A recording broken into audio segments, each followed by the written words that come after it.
Hello again, everyone. Ken from Whittling Woods back again with another little wood carving show here. We'll just call it a wood carving show. Today we're going to do two things. We're going to attempt to whittle just a little tiny bird in this piece of wood here. This is actually wood from our Christmas tree last year. Frasier Fir it was. So I've carved it before. It's obviously not it's full of knots and everything else. It's not the best carving wood, but I figured maybe we'll carve a little bird in here, and then we can put a little hook or so and hang it on the Christmas tree for this year. So I'm going to attempt it in this little piece of Frasier Fir that I cut off. I got a few little sections out of it. I tried to find a relatively clean section. Would I recommend carving in Frasier Fir? Probably not. But and on top of that, well, let me just kind of show you.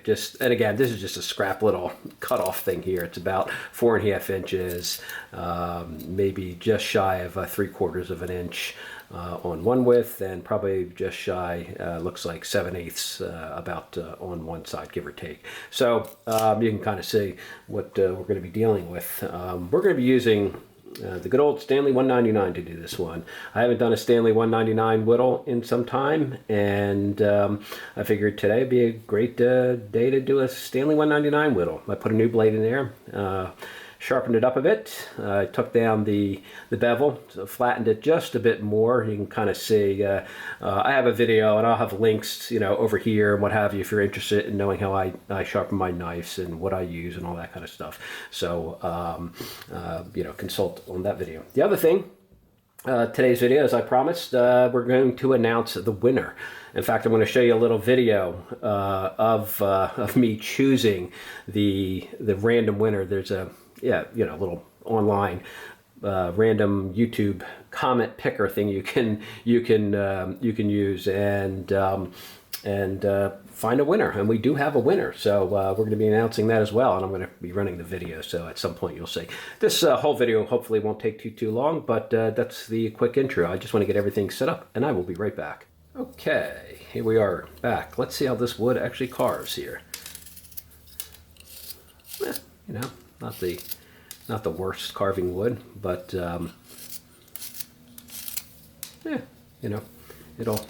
it'll serve our purpose for today. There is a few little knots and stuff in there, as you can see, we're going to come across. This is just a little fun little whittle to do. Some kind of experimenting with different carving material and a different type of carving whittling knife over here. What basically I'm doing here is I'm just bringing down the end here, which will eventually be the beak. So we're just going to kind of come up.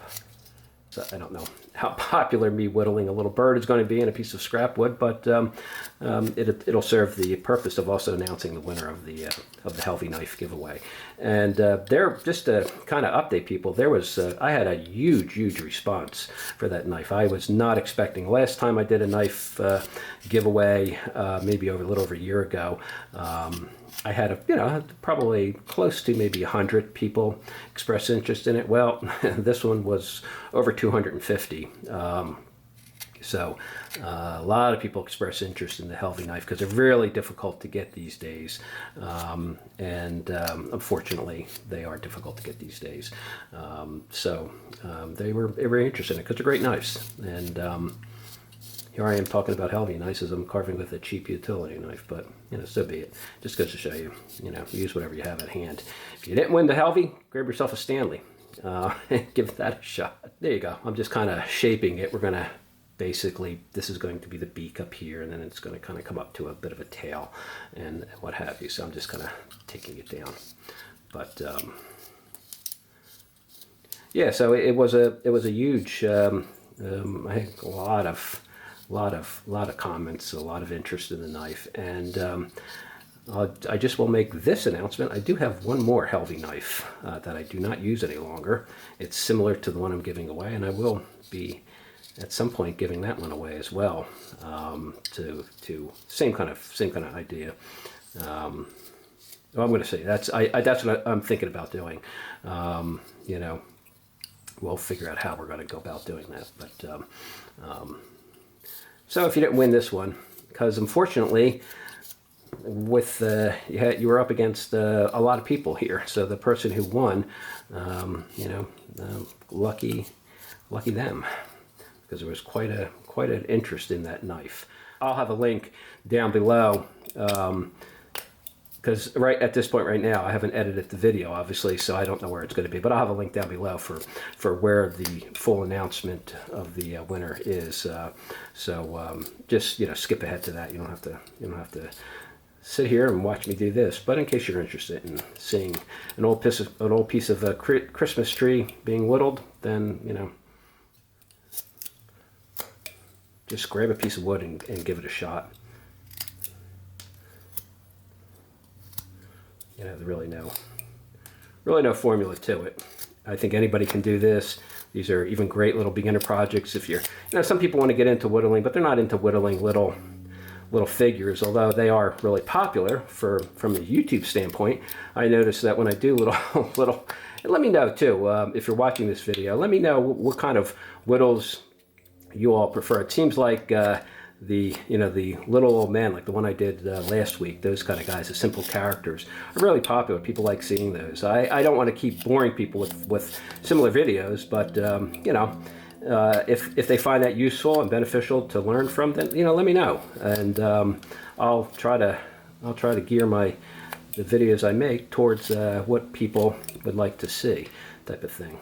I kind of like trying out different types of wood, and I've been whittling for a long time, and I have tried a lot of wood out there. But for people who are just getting into it, I think it's beneficial to see people carving something other than just basswood. We see a lot of basswood whittling on YouTube, and rightfully so. It's a great wood to whittle. It's especially for figures and stuff like that. So, but a lot of times people don't have access to basswood, or they want to just try something out different. I know I do. I just kind of, I think about the shape of a bird. I'm not really, I'm not really using any kind of measurements. I know a lot of times I get questions on, what measurement was that, how far down did you go, and if you've watched my videos for any extended period of time, I include measurements most of the times for when I'm doing these videos to kind of help people out, because I understand that they're people learning, and they want to know those kind of things. But like I always say, get in the habit of kind of just getting a feel for it as much as you can, and eventually you will. And then honestly, if it doesn't come out, this is whittling. It's an enjoyable hobby that you do. And if you whittle enough, you'll eventually whittle a few pieces that are really nice. And even if you don't, if you're having fun, then it really doesn't make a difference. So there you go. And you can kind of see where we're at here. I'm just going to start shaping it around a little bit before I clip off the thing. I want to get most of the shaping done while I have some. With a small little whittle like this, it's obviously kind of too small to be holding it, and if you were only whittling in this much wood here, it'd be very difficult and a lot more dangerous from a carving standpoint, because you got a sharp blade here, and you got skin that tends to like to give way to sharp blades. So if you can keep your hand out of the way as much as possible, then so be it. Do it that way because it's safer for you. And so just with whittles like this, and why they're actually good beginner projects, and for, I shouldn't just keep saying beginner projects, because honestly anyone could get some use out of these, is because they kind of teach you to, you make a cut on this side, and you want to make kind of a similar cut to, with this kind of whittle, things should be kind of symmetrical. As you can see right here, I'm way off on the beak over here. So what I do is I'll come back from this side, and I'll start shaping it. So, it'll kind of teach you to learn, not that everything has to be symmetrical in a whittle. Obviously, a lot of stuff is irregular, but and I've mentioned that in numerous videos. But it does kind of help you get in the habit of making more precise knife cuts. Know where you're going to be putting the, you know, where your knife is in the wood and where it's going to be going and what you're, you know, what you're intending to remove. Just don't start whittling unless you have an idea of why you're removing that wood. You know, another thing that I've mentioned many times in my videos is, unlike other forms of sculpture, like with clay or stuff like that, you know, it's very difficult to put the wood back. So be a bit more precise with what you're removing and how much you're removing. But that's what I said. These are good because they do teach you a bit of, you know, look at it from different sides. Try to get in the habit of maintaining that symmetry so it looks good from any angle. And when you look at it from the front, it looks like it all matches up. Because if you're just looking at it from one side, it looks okay. But suddenly, if you look at it from the front, it might seem a little off somewhere. So you say, okay, well, maybe I gotta bring down the side. This isn't, like I said, this isn't necessarily a tutorial on how to whittle a little bird. It's just more of a tutorial on how you can, you know, you just sit down and you practice shaping wood with a knife. That's it. And anytime you do that, it just builds up your skill level. So when you do other projects, you'll be more comfortable using the knife, more competent using the knife, and all that kind of fun stuff.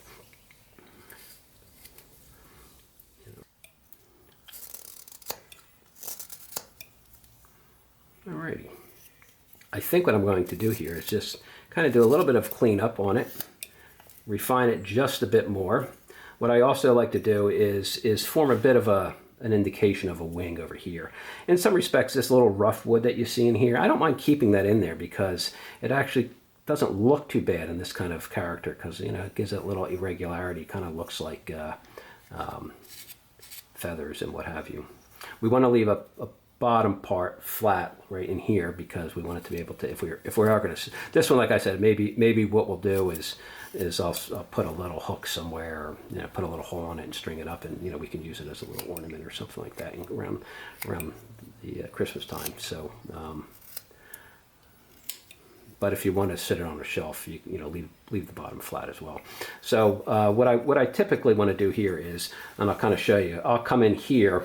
I'm going to try to keep it in the camera here and just form what I think should be the indication of a bit of a wing area that's tucked back. So I'll just put a little cut in here, like so, like that, and just kind of cut up to it. It just relieves a little bit of wood in there. And then what I do is, like I said, I just kind of, it'll give just, and you really don't have to do that, but it'll kind of make it seem like it's a bit of a wing under there. And you can do the same thing, you know, you'll do the same thing on this side as well.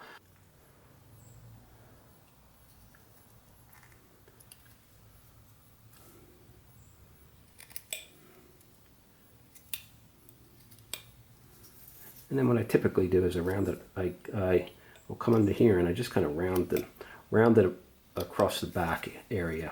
And like I said, I like to do this now. I still have some wood to hold on to, because once I trim it off, it becomes a lot more difficult to do this. So kind of get some of this little fussy work done over here while you have wood to hold on to. Okay, I just kind of went around and, you know, did a little bit of just, you know, little detail work, I guess you'd call it. You know, I'm not really trying to get a lot of detail into here, but there you go. It's pretty much done. What I like to do is kind of bring this area. This is going to be the tail, so I like to bring it in where it connects into the body. Maybe make it. Maybe it'll wind up being a little wider as it you know, comes to the end than when it meets the body, type of thing. But, you know, even if it doesn't really matter. But there you go. For removing it, what we're going to do is basically just come under here. I would recommend you probably do it, you know, like if you had, well, your knee is usually okay, or a piece of wood or something else, and you're going to just kind of come in here until you loosen it up a bit. And I'm going to try to keep it in the camera here.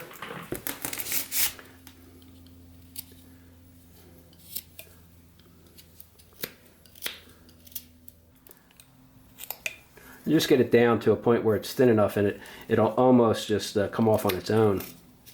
But that's about it. And you can kind of see over there how it's ready to come off.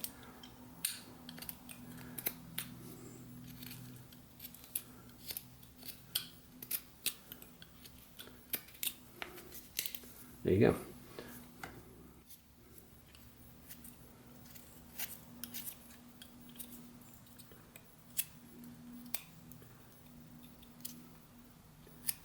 You can pretty much use any type of wood for doing whittles like this. It doesn't really matter. Just keep your knife sharp.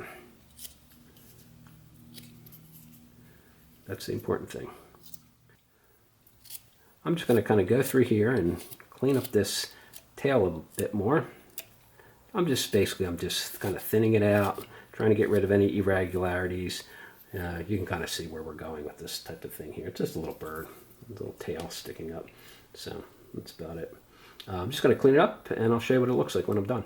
Okay, there you go. Our little bird is done. It was a fun little whittle to do. It was in a piece of Frasier Fir. It was the trunk of our 2023 Christmas tree.